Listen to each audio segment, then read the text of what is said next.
اهلا بيكم فيديو جديد. النهارده هنتكلم عن موضوع مهم لاي حد بيفكر ان هو يدرس جامعه في المانيا، وهو السنه التحضيريه في المانيا. لو انت ما تعرفش ايه هي السنه التحضيريه، فالسنه التحضيريه دي لو انت عايز تدرس جامعه في المانيا بكالوريوس مثلا بعد الثانويه العامه، وانت دارس ثانويه عامه مش في المانيا، فما ينفعش تدرس جامعه على طول، ولكن بتضطر ان انت تخش الاول في سنه دراسيه اسمها السنه التحضيريه. بعد ما تخلصها وتنجح فيها بتخش اي تخصص انت بقى عايز تدرس بكالوريوس في هندسه مثلا بقى على سبيل المثال، او اي تخصص. في الفيديو ده احنا عايزين نتكلم عن الموضوع ده بشكل مختلف شويه، عشان معروف ان الطريق الوحيد ان انت ممكن تدرس فيه السنه التحضيريه دي هو بالالماني في الجامعات الحكوميه في المانيا، وده الطريق المجاني للدراسه، ويعني الانسب لمعظم الناس لو انت بتتكلم الماني، عشان دراسه السنه التحضيريه دي بتبقى بالالماني. ولكن في طريق تاني اسهل نوعا ما، وهو انك تدرس سنه تحضيريه بالانجليزي في جامعه خاصه في المانيا، وده اللي هنتكلم عليه النهارده، علشان في اخر الفيديو تعرف اذا كان ده خيار مناسب ليك ولا لا. لو اول مره تشوفني، اهلا، انا اسمي محمد ابو زيد، انا صيدلي ومطور برمجيات، عايش وبشتغل في المانيا بقالي اكتر من 7 سنين، عدت فيهم شهادتي ودرست ماجستير. والنهارده جامعه اس ار اتش هنا في المانيا دعتني ان انا اروح لهم برلين واعرفكم على البرامج اللي هم بيوفروها للطلبه الاجانب. ففي الفيديو ده هنتكلم بالتحديد مش بس على السنه التحضيريه، ولكن كمان على دراسه الماجستير لو انت دارس بكالوريوس مثلا في بلدك الام، عشان تعرف اذا كان الطريق ده مناسب ليك ولا لا. والفيديو ده فيه اعلان مدفوع للجامعه، فشكرا جامعه اس ار اتش لرعايتهم للفيديو. الجامعه بتوفر لك ببساطه بعد الثانويه العامه الطريق اللي يأهلك للجامعه بيسموه سنه الفاونديشن او التاسيس، ودي مكافاه للسنه التحضيريه، بس تقدر بعدها تكمل بكالوريوس في نفس الجامعه. يعني هو انت بتختار تخصص من 3 مجالات اساسيه، سواء بزنس او هندسه او اي تي، او حاجه اسمها دراسات ابداعيه لو انت عايز تتخصص في دراسه مهارات ابداعيه زي الدعايه والاعلان، الماركتينج او موسيقى او غيرها. وبتقعد ترمين كاملين بتدرس في التخصصات دي. لما تنجح فيهم، الكلام ده كله بيبقى بالانجليزي، تقدر انت تكمل بكالوريوس على حسب التخصص اللي انت كنت اخد فيه السنه التاسيسيه ديت. ولو انت الانجليزي بتاعك مش كويس من البدايه، يعني انت مثلا الانجليزي بتاعك قليل، ايلتس مثلا 4، وده يعتبر سكور قليل ان انت لسه ما بتتكلمش انجليزي مستوى في المتوسط مثلا، فما تعرفش ان انت تدرس برضو جامعه باللغه الانجليزيه، فممكن تقعد تدرس تخصص انجليزي بس اللي هو انجليزي مكثف لحد ما تحسن الانجليزي بتاعك في سمسترين او 3، اللي هو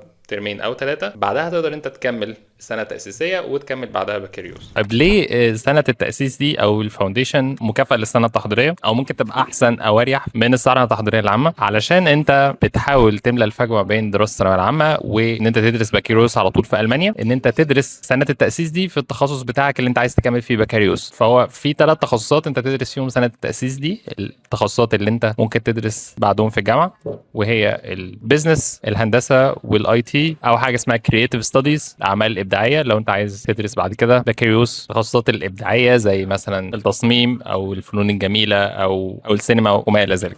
طريقه الدراسه دي يعني طريق اسهل، علشان انت بتقعد تدرس في السنه التحضيريه دي التخصص اللي انت هتكمل فيه الدراسه بعد كده. بس هو خد بالك، انت مش لو انت بعد ما خدت سنه التاسيس دي مثلا عندهم، بعد ما تكون خلصت مدرسه في الثانويه العامه وعايز تكمل بكالوريوس، انت هتعرف تكمل بكالوريوس بس في نفس الجامعه، مش تاخد السنه التحضيريه عندهم مثلا وبعد كده تروح اي جامعه تانية. فده يبقى يعني العيب الوحيد اللي هو مقارنه بان انت تعمل سنه تحضيريه في جامعه حكوميه، علشان السنه التحضيريه دي انت بعد ما بتخلص وتاخد المجموع بتاعها ممكن تقدم في اي جامعه انت عايزها. بس الطريق ده طبعا الاسهل عشان انت بتدرس بالانجليزي، حتى لو انت الانجليزي بتاعك قليل، يعني اللي هو مستوى ايلتس 4، ده يعتبر تحت المتوسط، بس انت ممكن تقعد كمان ترمين بتدرس انجليزي بس لحد ما تحسن الانجليزي بتاعك وبعد كده تكمل دراسه. طيب ده بالنسبه لو انت عايز تدرس بكالوريوس. طيب على افتراض ان انت درست بكالوريوس وعايز تدرس ماجستير، في برنامج تاني اسمه البري ماسترز الجامعه بتقدمه، او دراسه ما قبل الماجستير. وده في حاله ان انت تكون مؤهلاتك مش عارفه تخليك ان انت تدرس ماجستير على طول في المانيا، وعايز تدرس تخصص معين من التخصصات اللي الجامعه بتوفرها. فاللي انت بتعمله ان انت بتخش تقعد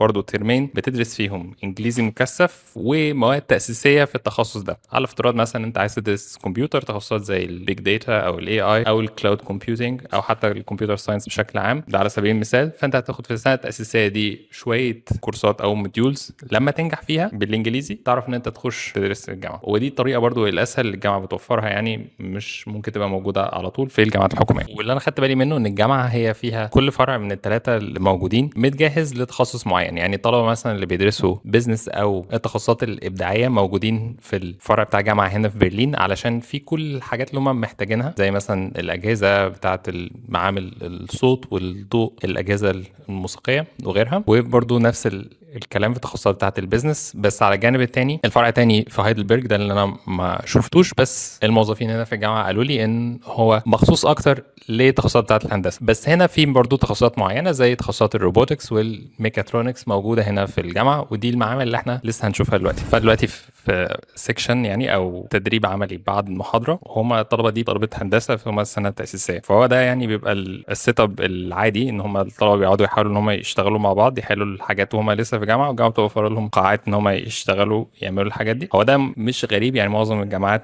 بتبقى كده، بس هم بيبقى متوفر لهم كل حاجه في المعمل عندهم، الادوات يعني هم مش قاعدين بس بيحلوا بايديهم، بس بيطبقوا بالادوات في الورشه هنا، والجامعه تحاول توفر لهم كل حاجه هم محتاجينها علشان يطبقوا التدريبات العمليه بتاعتهم دي. يعني في معمل تاني لسه هنشوفه، مش عارف اصور فيه ولا لا، شركات العربيات بتوفر لهم عربيه كل سنه ان الطلبه يشتغلوا عليها، زي مثلا بي ام دبليو او مرسيدس. هعرف اتكلم بصوت عالي علشان في محاضره شغاله ورايا، بس ده معمل من المعامل بتاعه الميكاترونكس. هما زي ما انتم شايفين كده عندهم حتى عربية جوه القاعة بتاعت محاضرات مع آلات كتير تانية، مش عارف اوريها ولا لا. بس ده برضو يعني يوم عادي هم عندهم تدريبات وبعدها تقريبا في كويز او امتحان، مش متاكد. على سبيل المثال الاستوديو بتاع تسجيل، الطلبه اللي بيدرسوا سينما او انتاج بيستخدموه بيتدربوا فيه. انا متخيل ان واحد ده مش تخصصي، بس انا متخيل ان هو لو انت بتدرس في الجامعه زي دي فانت هيبقى يعني عندك كل حاجه انت محتاجها، علشان ببساطه الجامعه بتوفر لك دوت، مش بس ان انت تتدرب عليه، بس كمان ان انت تستخدمه وتقدر ان انت تطلع منه بمنتج يعني حقيقي وانت لسه في الجامعه. بعد كده تعرف ان انت تسوق بيه لنفسك علشان تعرف تلاقي شغل في المستقبل. طيب دلوقتي انا بقابل ماريا بتشتغل في الجامعه، بتشتغل تحديدا مع القسم اللي بيساعد الطلبه اللي لسه جايين من بره المانيا ان هم يبداوا الدراسه بتاعتهم هنا في المانيا. وانا بكلمها النهارده عشان اسالها ايه هي بالظبط اللي بتعمله، وايه الدعم اللي الجامعه المفروض بتقدمه لحد لسه بيحاول ان هو يبدا دراسه هنا في المانيا. So Maria, you work as student recruitment officer, right? Yeah. Can you tell us like briefly what does a student recruitment officer actually do? I'm actually the point of contest for the students who are coming to study with us. So all the parts of the journey before coming here to Germany, I take care of it. I interview students who are coming here. I also advise them on the program, which campus to choose, which campus fits them better. Yeah, and what happens here in Germany when they come. Let's say this is the main responsibility. Very good. So you are actually, before you have started your job at the university, you are yourself was an international student at some point. For example, for someone, a student coming from a country like Egypt, and he wants to start his career and study here in Germany, facing a new culture, language, and bureaucracy. What one thing would you advise him to do to make his life easier in the first 6 months, for example? I would advise to ask for help, because we are here all together in that. All of the students are going through the same processes, either from Egypt or from all other countries that are coming here. We've ourselves been through this process as well, and our student services are here to help to provide all the necessary documents, the advice, how to book an appointment with the foreign office here in Berlin, for example, how to write an email. So Maria, from your experience, what's the most common wrong expectation international students come with from their original countries? That depends. I would say that depends on the original country and on the person, their experience. But a lot of people expect that Berlin would be super expensive because it's a capital.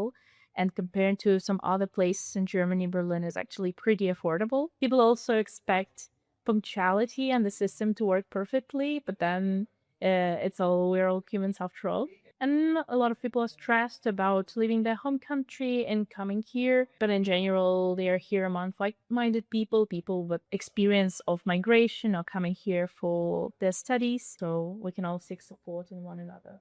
طيب دلوقتي انا عندي الفرصه ان انا اتكلم مع دكتور في الجامعه هنا عنده خبره، بيشتغل بقاله كذا سنه في الجامعه، عشان اساله شويه اسئله بالنسبه للطلبه اللي بيبداوا الدراسه بتاعتهم هنا في المانيا وبالتحديد في الجامعه هنا. So Britt, can you briefly introduce yourself to the audience? What do you do? What programs do you supervise here in the college? So I'm the senior lecturer here at the International College. So that means I teach and oversee a lot of the content that we deliver. Mainly that's our foundation course, which has routes through to engineering and business and a creative route, and also a pre-master's course that also goes through to business and engineering and IT.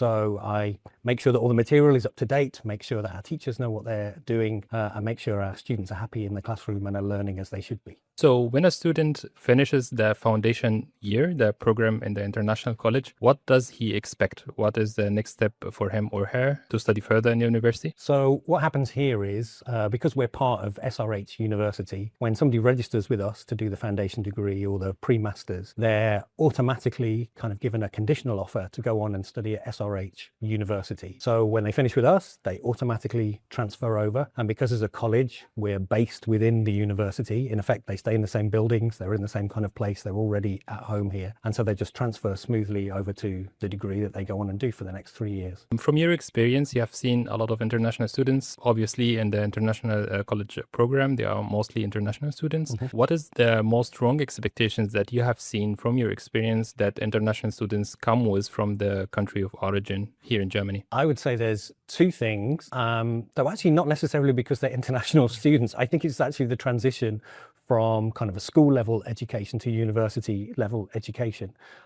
Depending on the system you've been in and the country you're from, chances are school has taught you a bunch of facts and ways of doing things, and you're required to regurgitate those. Whereas at university level, instead, it's about critical thinking, it's developing your own projects, it's having your own ideas, it's constructing your own argument. And so that's very often the shock that students encounter, is that what's being asked of them is kind of quite different from school. And that's what we do in the foundation degree, is kind of function as a way to bridge you from one to the other. Yeah. The second different expectation, I would say, I'm based here in Berlin, is what people expect of Berlin itself, which is a big, mad, crazy, fantastic, my favorite city in the world, and very urban and very built up, but also very green, full of trees, full of lakes and forests. And so you can get out and enjoy the countryside and escape from the big urban city quite easily. And I think people don't expect that of Berlin.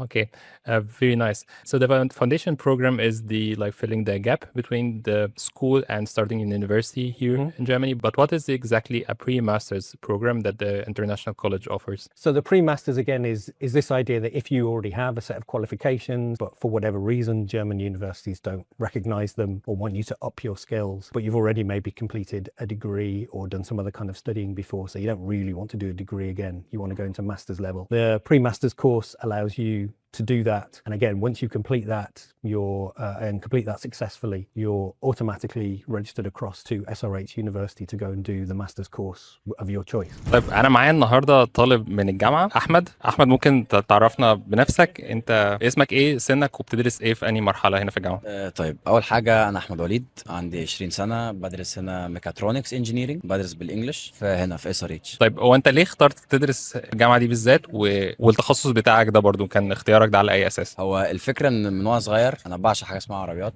حتى يعني هو بابايا مهندس وكنت دايما معاه في المجال ده، فمن وانا حتى يمكن في 6 ابتدائي او حاجه كنت دايما لا انا عاوز هندسه ايه بقى، انا ما كانش عندي اي فكره صراحه يعني. بس التخصص ميكاترونكس بالذات عشان هو بيكومباين بصراحه، يعني بيجمع حتى ما بين كل حاجه، كهرباء وميكانيكا وكمبيوتر ساينس، يعني حتى برمجه، فعشان كده حبيت التخصص ده بالذات بصراحه. يمكن العربيات هو اكتر حاجه يعني لعب الجزء. طيب انت قبل ما تيجي المانيا كنت انت عايز تدرس في برلين، ولا برلين دي جت بس عشان هو البرنامج الدراسه والجامعه هو اللي كان مناسب؟ دلوقتي انا بدرس بالانجلش، ودي مش حاجه متوفره كتير في العموم، فانا يمكن اكون استسهلت الطريق شويه، ان انا لسه هتعلم الماني، وبالنسبه لي الالماني يعني كان ساعتها مشكله كبيره. فبرلين احنا يعني فيها كل حاجه، برلين حتى يعني فيها كل الجنسيات مش عارف ايه، فالفرصه في برلين كانت الحمد لله توفيق من عند ربنا طبعا. الفرصه في برلين كانت احسن حاجه، كانت اكبر فرصه، فربنا وفقني فيها يعني بصراحه. طيب انت بتدرس بالانجليزي، بس انت مستواك في الالماني ما شاء الله عالي، يعني مستوى B2 او C1، المستوى المتقدم في الالماني. وانا عارف برضو ان انت ما خدتش كورسات او رحت لمدرس بالشكل المعتاد بتاع تعلم اللغه. ازاي انت اتقنت الالماني دوت في الفتره الصغيره دي؟ ايا كان انت فين، اللغه فعلا عامل مهم جدا، ودي مش ناس كتير بتتكلم على حاجه زي كده. اللغه فعلا حاجه انت لازم تتعلمها. انا خدت طريق ازاي؟ لانه من التمرين. اول لما جيت انا مش عارف اعمل حاجه، مش عارف اطلب قهوه حتى، يعني اي نعم حاولت اذاكر في مصر شويه، بس ما كانش ليه علاقه قوي بلغه الشارع يعني زي ما بيقولوا. فالتعامل مع الناس اكتر حاجه فرقت، وانا دايما عايز اعرف، انا دايما عايز اتعلم، طب ازاي هقول دي، ازاي هعمل كذا، ولو اتحطيت في الموقف ده. فيعني سنه و7 شهور اي كان سي ان هي كافيه ان انت فعلا تبقى كويس في اللغه، مش قول تتقن وتبقى زي الناس اللي هم يعني لغه الام بتاعتك، بس تعرف تبقى تمام يعني في اللغه يعني. طيب لو انا قلت لك ان انت تاخدنا معاك مثلا في يوم عادي عندك في الجامعه، اليوم بيمشي ازاي؟ خلينا ناخد مثلا النهارده كمثال. دلوقتي يعني الناس حتى كلها لازم تعرف انه النظام مختلف. مفيش حاجه اسمها محاضره ساعه وساعه ونص هنا في المانيا خالص. المحاضره من 9 لواحدة وربع، بيبقى في بريك ربع ساعه او ممكن بريكين ربع ساعه او بريك واحد نص ساعه في النص، وبعدين لو عندنا محاضره تانية بتبقى بعدها من 2 ل6. فانت يعني من 9 ل6 انت غالبا في المحاضرات، بس الشغل كله براكتيكال اكتر من هو كل حاجه انت مثلا قاعد قدام السبوره عمال تكتب. الموضوع مش كده، الموضوع انك بتشوف حاجات بجد، يعني بتعامل كهندسه، بتعامل مع التكنولوجيا بايدك. فبس يعني هو بيكون اليوم لذيذ يعني. في الاول بيبقى صعب، بعدين تعود على حاجه زي كده. ممتاز. بصراحه انا ممتن جدا ان انا اتعرفت على احمد شخصيه ممتازه. هحط حتى الاكونت بتاع انستجرام بتاعه عشان تتابعوا شغله في الكاراتيه، علشان هو بطل عالم في الكاراتيه، ويعني مثال زي ده مش موجود كتير يعني مننا كمصريين بره. شكرا احمد، شرف وربنا ليا يوفقك فعلا. في دراستك وكمان في الرياضه تجيب بطولات اكتر، ويعني تتعرف ان شاء الله، ومش بس على مستوى المانيا ولكن ان شاء الله تلعب في المنتخب. انا عارف ان ده فيديو مختلف عن الفيديوهات اللي كانت موجوده في القناه اللي انت بتشوفها، بس انا حسيت ان دي حاجه برضه كويسه ان انت تشوف الجامعات في المانيا في المتوسط عامله ازاي. لو انت حاسس ان الطريق من ده هيبقى مفيد بالنسبه لك، تحت الفيديو هتلاقي اللينك ده فيه 6 أو 7 اسئله بسيطه، لما تجاوبهم هتعرف اذا كان الطريق ده مناسب ليك ولا لا، وهيجي لك معلومات تانية بالتفاصيل علشان تساعدك تعرف تكمل ازاي لو انت في اي مرحله وعايز تسافر تدرس في المانيا بالطريق دوت. لو حسيت ان الفيديو ده مفيد بالنسبه لك ما تنساش تشترك في القناه، علشان اكيد بقيه المحتوى اللي انا بعمله هيبقى برضه مفيد ليك. ولو عندك اي اسئله ممكن تقولي تحت في الكومنتات، هتبسط جدا. بس اشوفك فيديو جديد.